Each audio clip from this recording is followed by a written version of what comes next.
Hi, I'm back.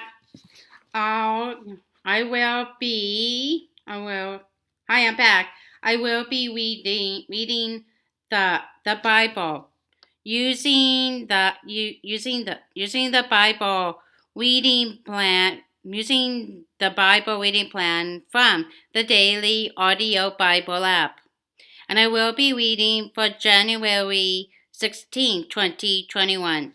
So I'll be reading Genesis chapter 32, verse 13 to Genesis chapter 34, verse 31.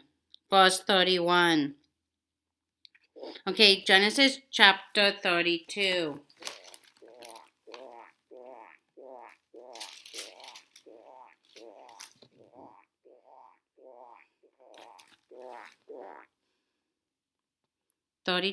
Verse 13.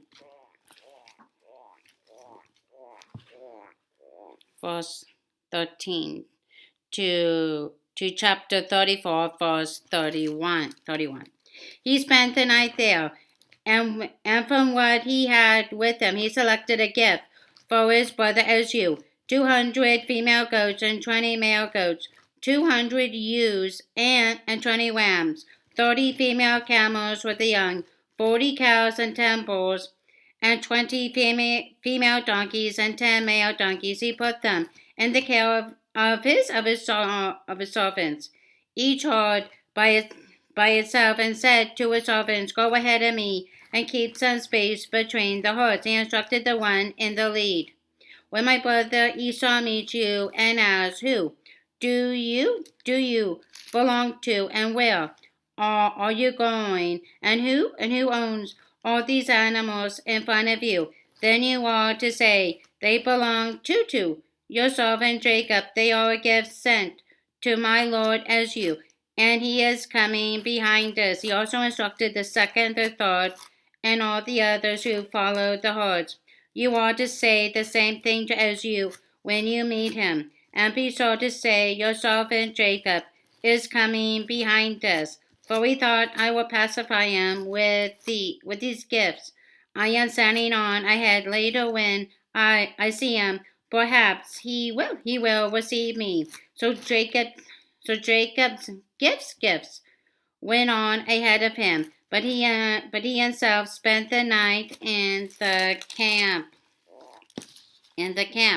Jacob wrestled with God. That night Jacob got up and took his 2 wives, his 2 female servants, and his 11 sons, and crossed the ford, the Jabbok. After he had sent them across the stream, he sent over all his possessions. So Jacob was left alone, and a man wrestled with him till daybreak. When the man saw that he could not overpower him, he touched the socket of Jacob's hips, so that his hip was wrenched as he wrestled with the man. Then the man said, "Let me go, for it is daybreak." But Jacob replied, "I will not let you go unless you bless me." The man asked him, "What is your name?" "Jacob," he answered. Then the man said, Your name will no longer be Jacob, but Israel, because you have struggled with God and with humans and have overcome." Jacob said, "Please tell me your name." But he replied, Why do you ask my name?" Then he blessed him there. So Jacob called the place Peniel, saying, "It is because I saw God face to face, and yet my life was spared." The sun rose above him as he passed Peniel, and he was limping because of his hip. Therefore, to this day, the Israelites do not eat the tendon attached to the socket of the hip, because the socket of Jacob's hip was touched near the tendon. Leah. Leah lived in a blunt and painful world. She observed it with sad eyes. Women in her day were considered property. Daughters were traded by their fathers in business deals. Leah's father, Laban, gave her to a man who did not love her. Perhaps it would be more fair to say that Jacob didn't love her as much as he loved her younger sister Rachel. But God, but God loved her. Leah apparently could not see very well, but her sister looked great. In fact, Jacob agreed to work 7 years for Rachel's hand in marriage. Jacob kept his end of the contract, but Eliab deceived his future son-in-law. He substituted Leah for Rachel under the wedding vow. By the time Jacob knew a switch had been made, he was already married. Eliab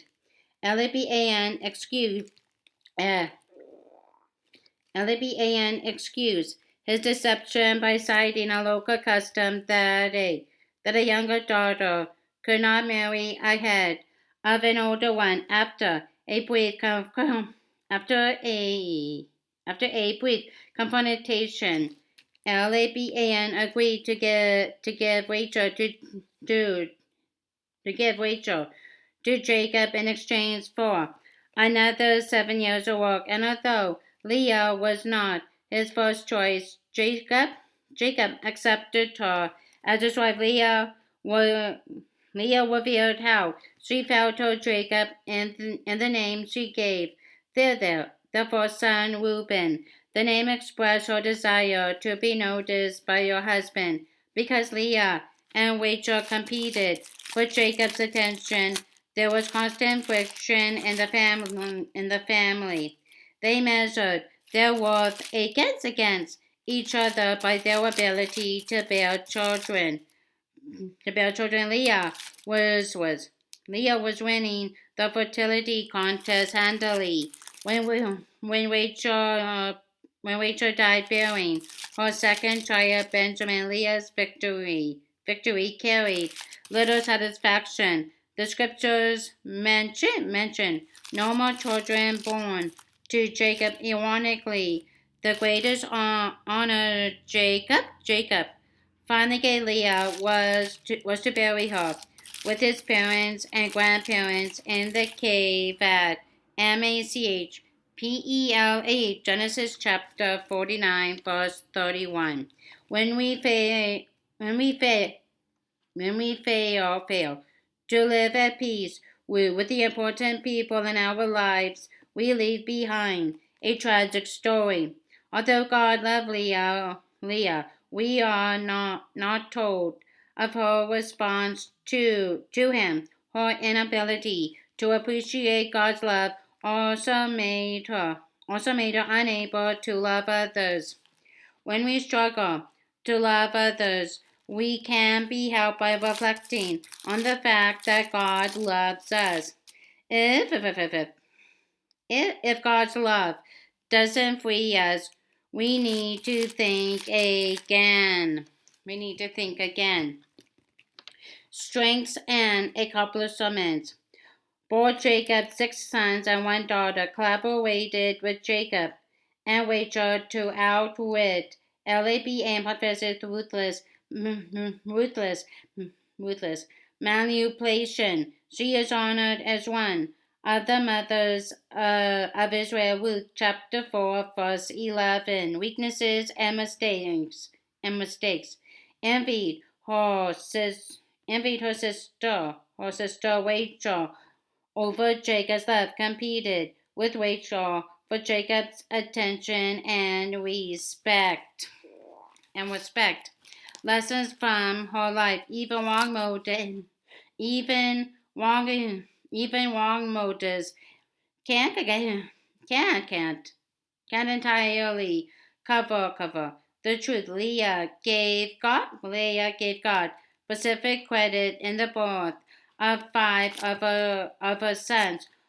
Opportunities for joy can be missed through wrong motives toward others. God has a way of using unexpected people to accomplish His purposes and plans. vital statistics, where PADDAN, ARAM, occupation, wife, Emma, the relatives, father, LABAN, husband, Jacob, daughter, Diana, sons, Reuben, Simeon, Levi, Judah, Issachar, and Zebulun. Key verse. Then Leah said, God has presented me with a precious gift. This time my husband will treat me with honor because I have borne him 6 sons. So she named him Zebulun. Genesis chapter 30, verse 20. Leah's story is told in Genesis chapters 29 to 35. She is also mentioned in Genesis chapter 46, verses 15, verse 18, verse 31, and Ruth chapter 4, verse 11. Jacob meets Esau. Genesis chapter 33. Jacob looked up, and there was Esau coming with his 400 men. So he divided the children among Leah, Rachel, and the 2 female servants. He put the female servants and their children in front, Leah and her children next, and Rachel and Joseph in the rear. He himself went on ahead and bowed down to the ground 7 times as he approached his brother. But Esau ran to meet Jacob and embraced him. He threw his arms around his neck and kissed him. And they wept. Then they wept. Then Esau looked up and saw the woman and children. Who are these with you? He asked. Jacob answered, They are the children God has graciously given your servant. Then the female servants and their children approached and bowed down. Next Leah and her children came and bowed down. Last of all came Joseph and Rachel, and they too bowed down. Esau asked, What's the meaning of all these flocks and herds I meet to find favor in your eyes, my lord? He said. But Esau said, I already have plenty, my brother. Keep what you have for yourself. No, please, said Jacob. If I have found favor in your eyes, accept this gift from me. 4. To see a face is like seeing the face of God. Now that you have received me favorably, please accept the present that was brought to you. For God has been gracious to me, and I have all I need. And because Jacob insisted, Esau accepted it. Then Esau said, Let us be on our way. I will accompany you. But Jacob said to him, My Lord knows that the children are tender, and that I must care for the ewes and cows that are nursing their young. If they are driven hard, just one day, all the animals will die. So let my Lord go on ahead of a servant while I move along slowly.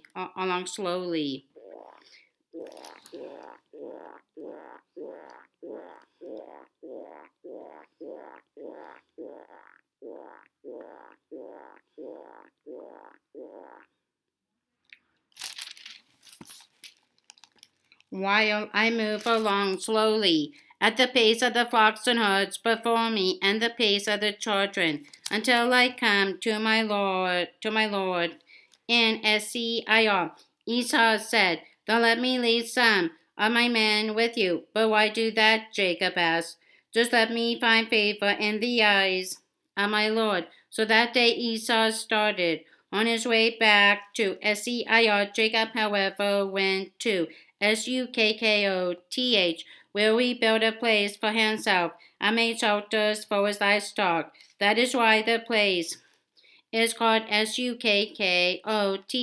After Jacob came from Paddan, Aram, he arrived safely at the city of Shechem in Canaan and camped within sight of the city for 100 pieces of silver.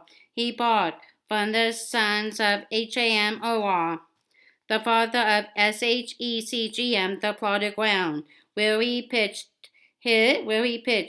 his tents. There he set up an altar and called it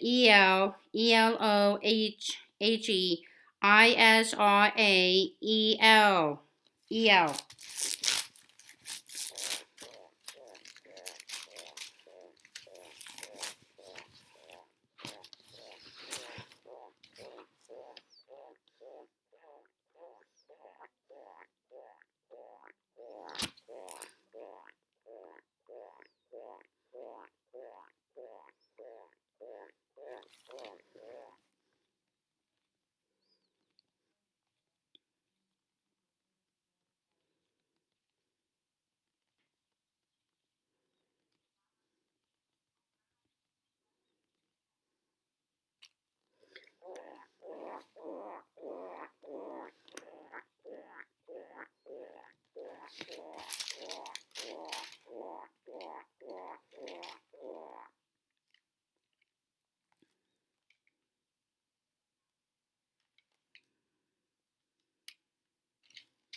Yeah.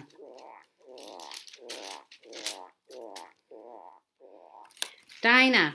As far as we know, Dinah was Jacob's only daughter. She lived among 10 older and two younger brothers. She grew up in a family walked by a struggle between two sisters married to the same man. Dinah's mother Leah knew that Jacob loved her sister and rival Rachel. We don't know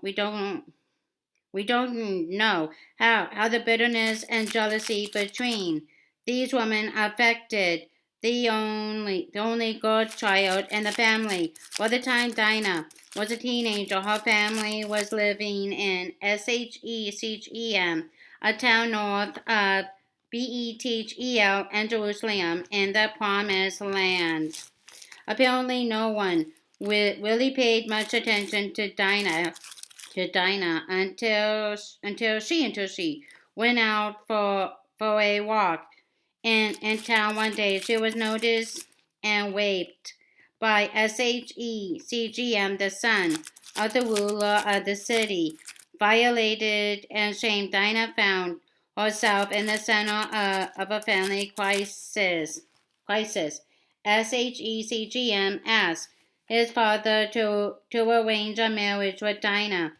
But in Jacob and his son's eyes, Dinah had been damaged, and the family had been insulted. Jacob failed to provide any fatherly leadership in this situation, and his sons took matters into their own hands. The results were treacherous and bloody.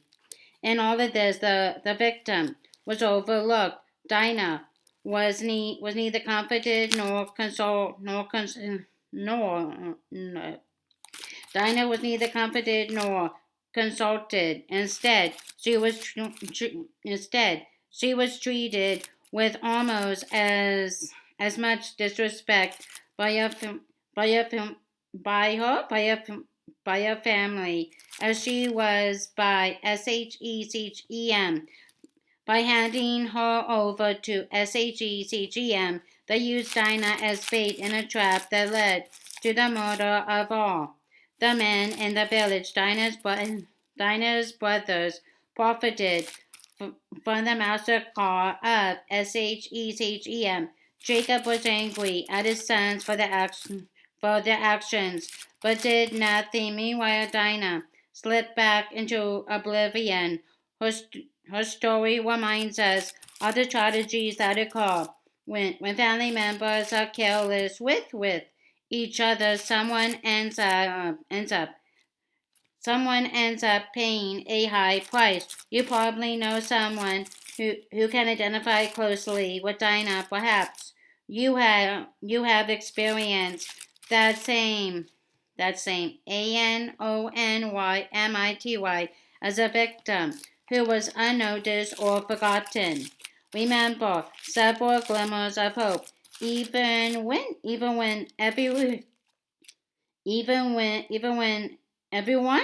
everyone else forgets, God doesn't.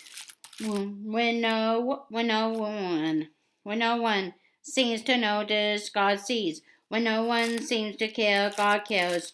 When you feel all alone, you want, and one of the first lessons God will teach you as you depend on Him is that there are others who also care and are willing to help. Begin to speak to God today in prayer about your past. About your past.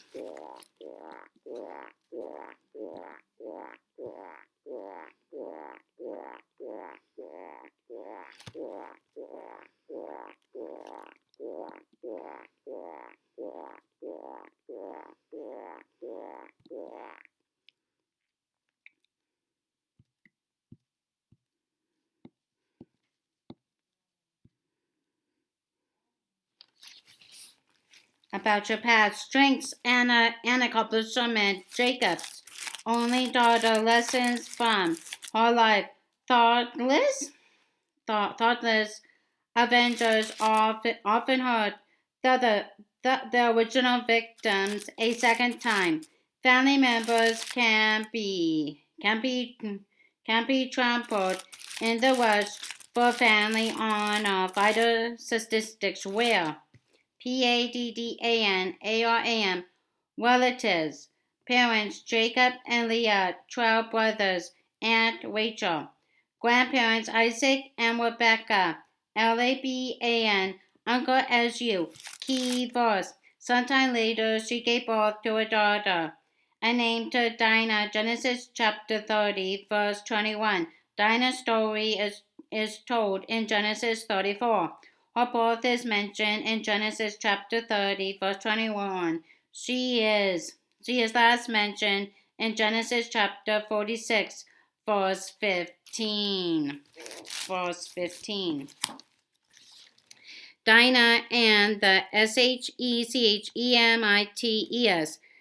Genesis chapter 34. Now Dinah, the daughter Leah had born to Jacob, went out to visit the woman of the land. When Shechem, son of Hamor, the Hivite, the ruler of that area, saw her, he took her and raped her. His heart was drawn to Dinah, daughter of Jacob he loved, the young woman, and spoke tenderly to her.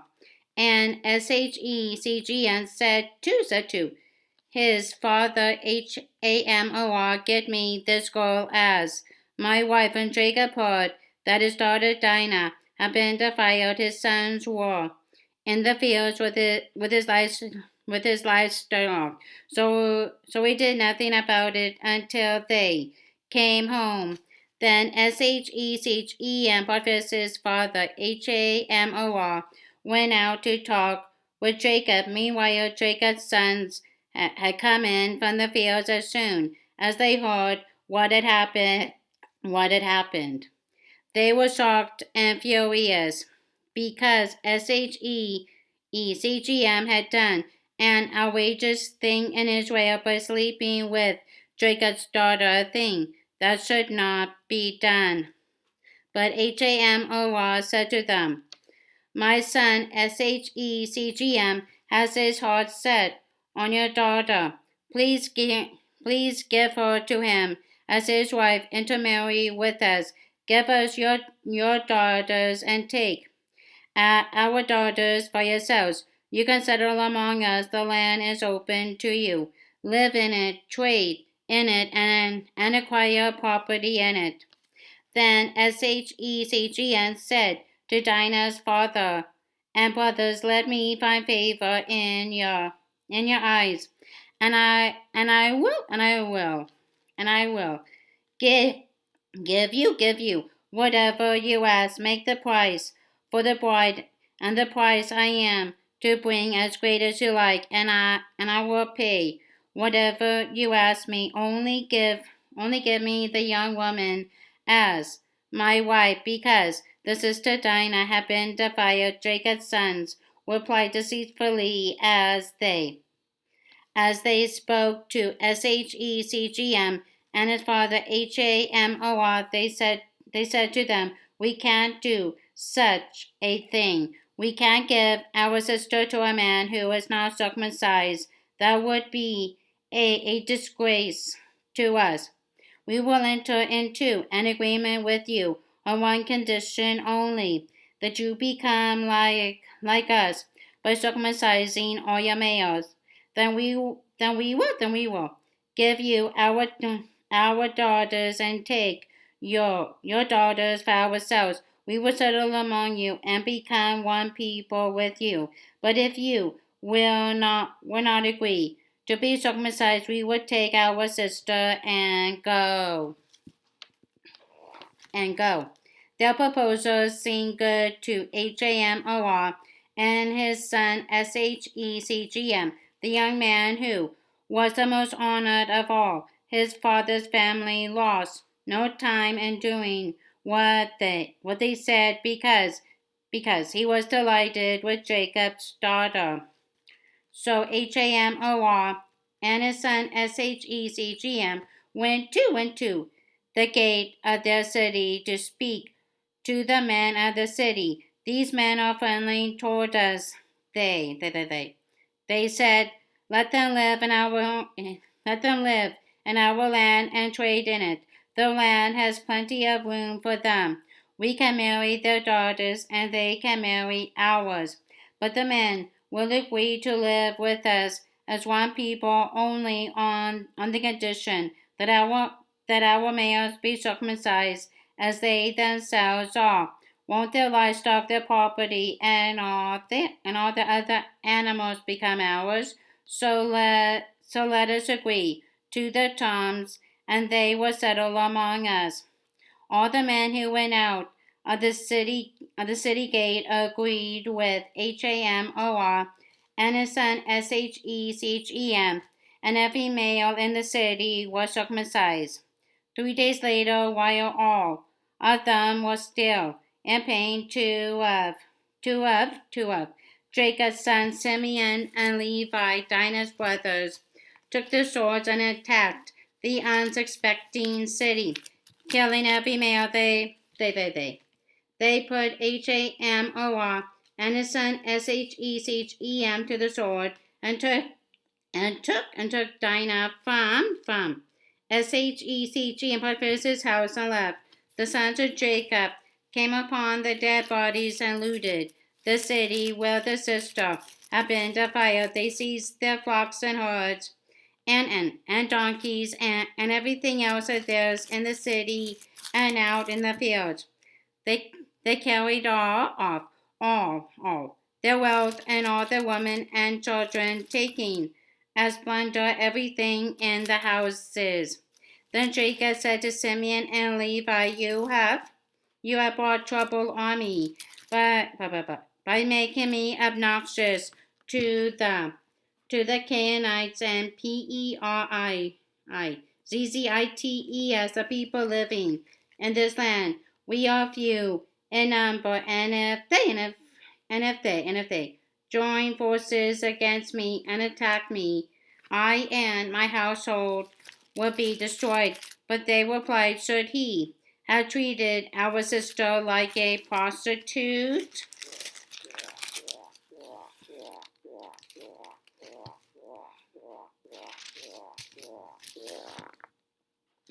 Matthew chapter 11, verses 7 to 30. Matthew chapter 11.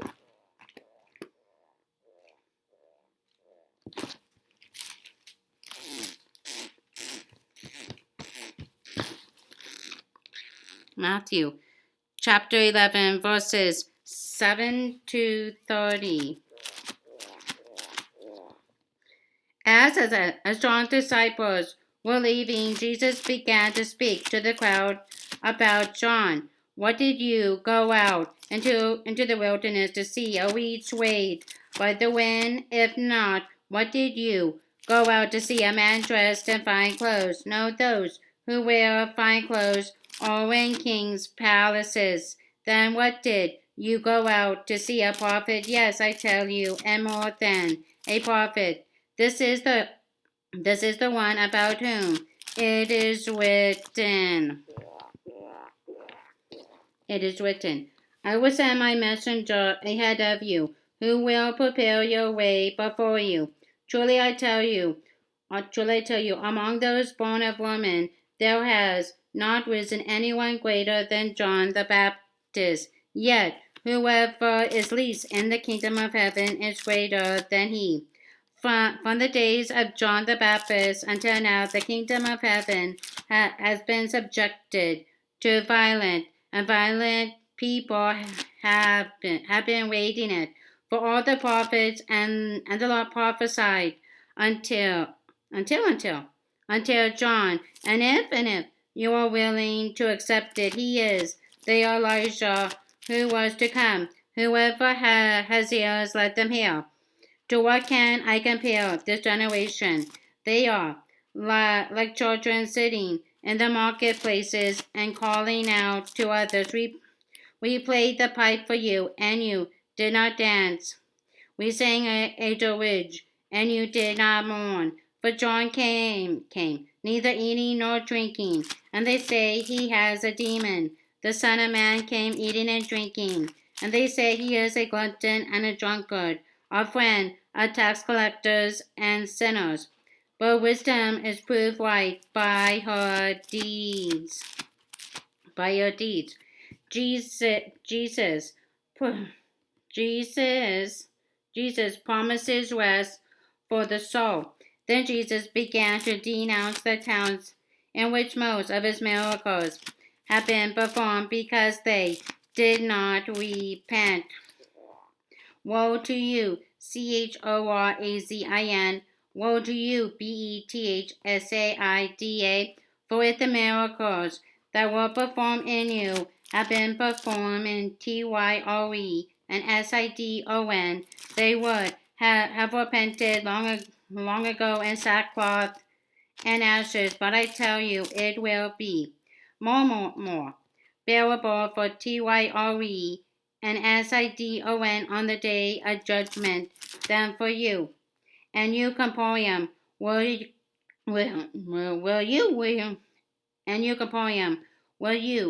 be lifted to the heavens? No, you will go down to Hades. For if the miracles that were performed in you had been performed in Sodom, it would have remained to this day. But I tell you that it will be more bearable for Sodom on the day of judgment than for you.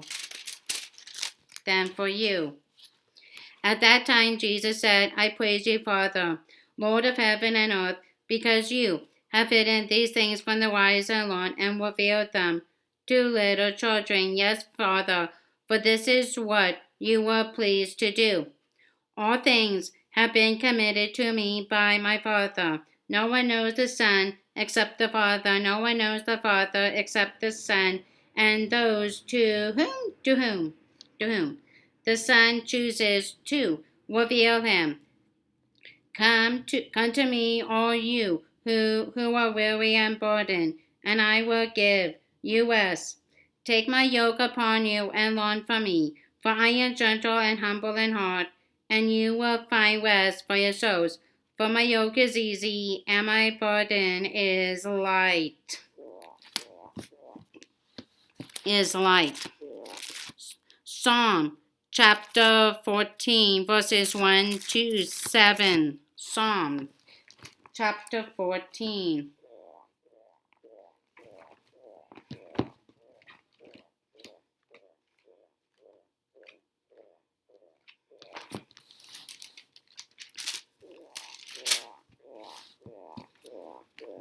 Theme: O Only the fool denies God. How foolish it must seem to God when people say there is no God. Author David, for the director of music, David. The fool says in his heart there is no God. They are corrupt. Their deeds are vile. There is no one who does good. The Lord looks down from heaven the Lord looks down from heaven on all mankind to see if there are any who understand, any who seek God. All have turned away, all have become corrupt. There is no one who does good, not even one. Do all these evildoers know nothing? They devour my people as though eating bread. They never call on the Lord, but there they are overwhelmed with dread. For God is present in the company of the righteous. Your evildoers frustrate the plans of the poor, but the Lord is the refuge. Oh, the salvation of Israel would come out a sign when the Lord restores his people. Let Jacob rejoice and Israel be glad. Be glad. Proverbs chapter 3 verses 19 and 20. Proverbs 3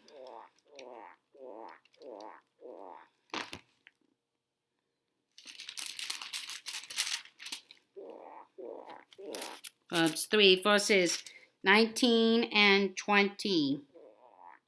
19 and 20. By wisdom the Lord laid the earth's foundations. By understanding, he set the heavens in place. By his knowledge the watery depths were divided, and the clouds let drop the dew. The dew. Okay, that's all. Bye for now.